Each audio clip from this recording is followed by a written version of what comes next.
Hola chicos, soy el profesor Darío y junto con la profesora Andrea y Adriana los voy a estar ayudando en este curso de ingreso. En primer lugar, me toca ayudarlos en la unidad número 1 de números naturales. Paso a compartir para empezar con la explicación.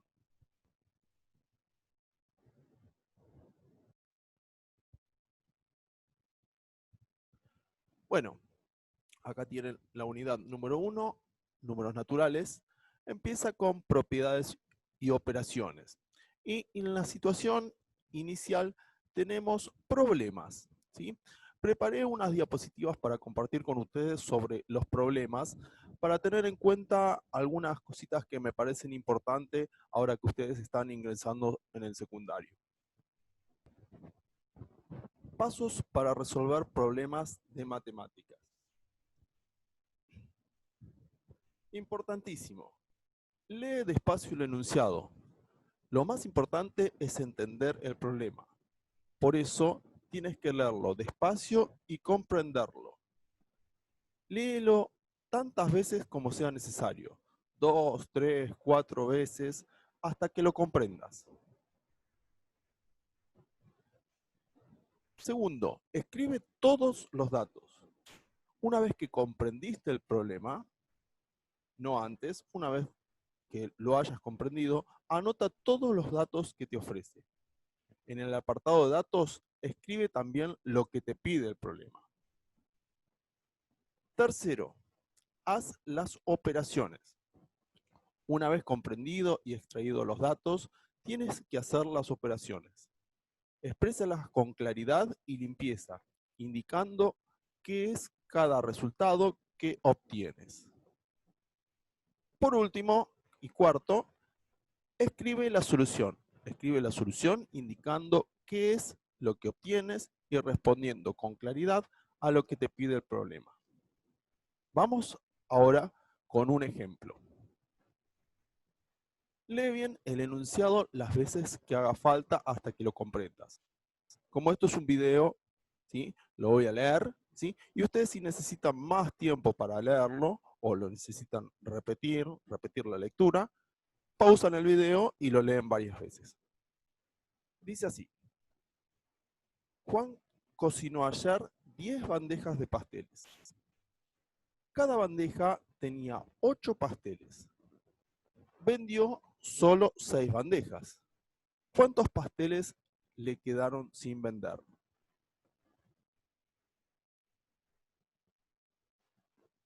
Después de la lectura, habíamos hablado de la extracción de datos, ¿sí? Los datos que tenemos es que cocinó 10 bandejas de pasteles, cada bandeja tenía 8 pasteles, vende 6 bandejas, y la pregunta del problema nos pide calcular la cantidad de pasteles que le queda sin vender, ¿sí? ¿Cómo hacemos las operaciones? Bueno, yo acá les voy a mostrar dos maneras, ¿sí?, que se me ocurrió a mí de hacer este problema. Por supuesto, las dos correctas, ¿eh? A ustedes se les puede ocurrir cualquiera de estas. Dice que cocinó 10 por 8 pasteles, ¿sí? Porque tenemos 10 bandejas, ¿sí? Tenemos 8 pasteles por bandeja, quiere decir que en total cocinó 80 pasteles. Vendió 6 bandejas. Como cada bandeja tiene 8 pasteles, ¿sí?, los pasteles que vendió son 6 por 8, 48 pasteles. Quedaron sin vender, bueno, los que cocinó menos los que vendió, ¿sí? Si hacemos todo esto en un solo cálculo, fíjense que tenemos 10 por 8, la cantidad de pasteles que cocinó, menos la cantidad de pasteles que vendió, ¿sí? Resolviendo y recordando que tenemos que separar en términos, si nos queda acá 80, 10 por 8, menos acá 48 de 6 por 8, y bueno, la resta de estos dos números es 32. ¿Sí? Otra manera que se me ocurrió para resolver este problema es la siguiente. Cocinó 10 bandejas, vendió 6 bandejas. Le quedaron sin vender la cantidad de bandejas que cocinó menos la que vendió. Por lo tanto, son 4 bandejas que le quedaron sin vender. Como cada bandeja tiene 8 pasteles, les quedaron sin vender 4, la cantidad de bandejas, por la cantidad de pasteles de cada una. Por lo tanto, son 32 pasteles. Si esto lo escribimos todo en un cálculo, tenemos la cantidad de bandejas que les quedó sin vender por la cantidad de pasteles que tiene cada uno. ¿Sí? Fíjense que si acá aplicamos propiedad distributiva, que es una de las cosas que debemos recordar para empezar a trabajar con los números naturales, ¿sí? Nos queda exactamente lo que tenemos acá arriba. ¿Sí? Es también una forma que se me ocurrió mostrarles de que, bueno, aplicando propiedad distributiva o no aplicándola, llegamos al mismo resultado o tenemos acá un ejemplo en un problema de cómo podemos llegar a aplicar la propiedad distributiva. Y por último, escribimos la solución. La solución tiene que ser la respuesta a lo que me está preguntando mi problema. Muchas veces nos encontramos que la solución que nos escriben los alumnos no tiene nada que ver con lo que está preguntando el problema. Entonces, enfocarnos en lo que está preguntando el problema. Bueno, avanzando con la práctica de números naturales, ¿sí? En el segundo, tercer y cuarto punto, tenemos que básicamente trabajar aplicando las propiedades. ¿Cuáles son las propiedades que tenemos que usar? La propiedad conmutativa, la propiedad asociativa y la propiedad distributiva. Recordamos un poquito, la propiedad conmutativa y asociativa se cumplían para la suma y la multiplicación, no para la resta ni para la división. Y la propiedad distributiva, bueno, tenemos de la multiplicación con respecto de la suma y de la resta, y de la división también con respecto de la suma y de la resta. Para ejemplificar un poquito con el punto 2, ¿sí? Por ejemplo, en el ítem A, ¿sí? Tenemos que justificar si es verdadero o falso, ¿sí? Y vemos que tenemos 3 más 8 más 7 es igual a 3 más 7 más 8. Por ejemplo, en este caso, vamos a decir que esto es verdadero. ¿Por qué? ¿Por qué propiedad justificaríamos esto? Bueno, por la propiedad conmutativa. ¿Por qué? Porque se cambió el orden de estos dos sumandos. En lugar de tener 8 más 7, acá tengo 7 más 8. Otro ejemplo, vamos ahora al ítem H. ¿Sí? Acá tenemos multiplicaciones. Y podemos justificar esto por la propiedad asociativa. En lugar de multiplicar primero estos dos factores, ¿sí? Acá multiplica estos dos. ¿Sí? Este también es verdadero. Los demás, bueno, se los dejamos a ustedes para que los analicen. ¿Sí? Si no puedo justificar por alguna propiedad, seguramente va a ser falso. Ahora, a tener cuidado, no siempre las propiedades están tan a la vista. Con respecto a la actividad 3, ¿sí? Escriban las propiedades que se aplicaron en cada caso. Bueno, también recurriendo al ítem A, por ejemplo, acá se reemplazaron estos dos sumandos por la suma. ¿Sí? Estamos hablando de, por ejemplo, en este caso, de propiedad asociativa. Punto 4. Tenemos que resolver aplicando propiedad distributiva cuando corresponda. Bueno, ustedes se tienen que dar cuenta cuándo se puede aplicar propiedad distributiva y aplicarla cuando se pueda. Por ejemplo, en el ítem A, puedo aplicar en este término, ¿sí? Recordamos que acá tengo un término, acá tengo otro, y este es el último. Acá tendríamos 3 términos. En el primer término puedo aplicar propiedad distributiva haciendo 27 dividido 3 más 15 dividido 3. llegamos a los cálculos combinados. En el punto 2.1 nos piden que resolvamos los siguientes cálculos combinados separando en términos. Acá sería como un recordatorio. Siempre que resolvamos, ¿sí?, los cálculos combinados, siempre vamos a tener que separar en términos.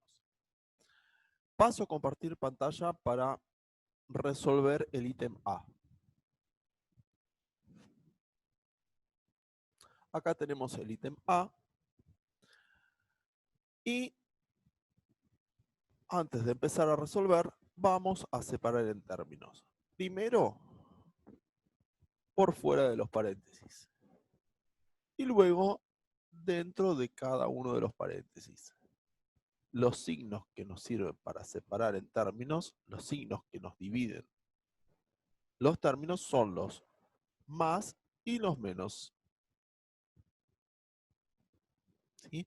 Una vez que tenemos separados los términos, ¿sí?, empezamos a operar.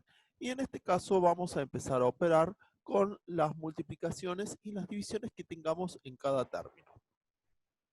En este caso, acá, en el tercer término dentro de este paréntesis, tenemos esta división y es lo primero que vamos a resolver. Y en lugar de escribir 18 dividido 9, ya en el segundo paso escribo su resultado, que es 2. Lo mismo con el segundo paréntesis, que lo tenemos en el segundo término del ejercicio. Vamos a hacer 4 dividido 2, que acá tenemos el resultado. ¿Cómo seguimos resolviendo? Bueno, seguimos resolviendo dentro de los paréntesis. Ahora, ya no tengo multiplicaciones ni divisiones, por lo tanto empiezo con las sumas y las restas. La primera suma, ¿sí?, la tengo resuelta acá. Y acá tengo solo una resta. Como me queda solo un número, ¿sí?, ya no escribo los paréntesis. Resto es la última operación que nos queda dentro del paréntesis. Acá tengo el resultado. Y lo mismo, como me quedó un solo número de toda esta operación que estaba entre paréntesis, y bueno, ya escribo el número sin los paréntesis. ¿Cómo seguimos operando? Bueno, tengo que tener en cuenta acá también, ¿no? Primero voy a resolver 132 dividido 12, queda 11, y por último sumo 6, que me da como resultado 17. Seguimos con el punto 2.2 y nos piden que coloquemos los números que faltan en los siguientes cálculos. Me voy a enfocar en el ítem A, que lo tengo acá para poder trabajar. Más adelante, cuando veamos la unidad número 4, vamos a ver que esto lo podemos escribir en forma de ecuación y podemos resolver esta ecuación para encontrar el número que nos falta. Pero mientras tanto, yo les sugiero que lo hagamos de esta manera, ¿sí?, que vayamos probando números hasta que encontremos que esta igualdad se cumple. Por ejemplo, yo empecé con el número 1, en lugar de la línea punteada, yo ahora tengo el número 1, y opero en esta parte de la igualdad, ¿sí? 2 más 8, 10, ¿sí? 10 dividido 1, 10, y 10 más 1 no es igual a 6. Por lo tanto, el 1 no es el valor que corresponde en esta línea punteada. Veamos qué pasa con el 2. Escribí lo mismo, pero en lugar de la línea punteada, lo reemplacé por el 2. Hago la suma de 8 más 2, divido por 2, que me da 5, sumo 1 y finalmente llego al 6. ¿Sí? Por lo tanto, el valor que corresponde acá en este cálculo combinado es el 2. Lo mismo o algo muy parecido tendríamos que hacer en el punto 2.3, pero en lugar de colocar números, tenemos que colocar los signos que faltan, ¿sí? Tendríamos que empezar a probar con los signos de las operaciones básicas y ver cuándo se cumplen estas igualdades. Ya hablamos de los problemas, por lo tanto, no quiero detenerme en el 2.4. Sí, en cambio, en el 2.5. Dice acá, para cada uno de los siguientes problemas decidan si es posible resolverlo, expliquen la respuesta, indiquen los datos que faltan o sobran para poder dar una respuesta. ¿Sí? Es importante que entendamos que no todos los problemas se pueden resolver. A veces nos faltan datos, a veces nos sobran datos, o sea, o tenemos datos que no necesitamos para resolver el problema. ¿Sí? La intención de este punto 2.5 es que ustedes puedan evaluar si los datos que tenemos para resolver los problemas son suficientes o si sobran datos. Bueno, 2.6, 2.7, una actividad, digamos, de juego, ¿sí? Donde creo que todos conocen cómo funciona el cuadrado mágico y bueno, seguramente también el crucinúmero, ¿sí? Y llegamos a la 2.8, en la cual quiero que repasemos algunos términos que, bueno, pueden llevar a la confusión si no se los tiene bien en claro. En la adición o en la suma a estos dos números se los llama sumandos, ¿sí? Y a este suma o total, generalmente suma. En la resta, a este minuendo, a este sustraendo y al resultado diferencia. En la multiplicación, a estos dos se los llama factores y al resultado se lo llama producto. En la división, a este número dividendo, divisor, cociente y generalmente, como estamos trabajando con números naturales, nuestro resto va a ser siempre 0. ¿Por qué repasamos estos números o cómo se llaman estos números? Para que ustedes puedan resolver, ¿sí? Acá cuando les dice suma, diferencia, suma, producto, cociente, ¿sí? Porque generalmente son cosas que ustedes ven, pero no se acuerdan. ¿Eh? Entonces, para recordar un poquito que ustedes puedan resolver el punto 2.8. Bueno, espero que les haya sido útil. Nos estamos viendo. Chau, chau.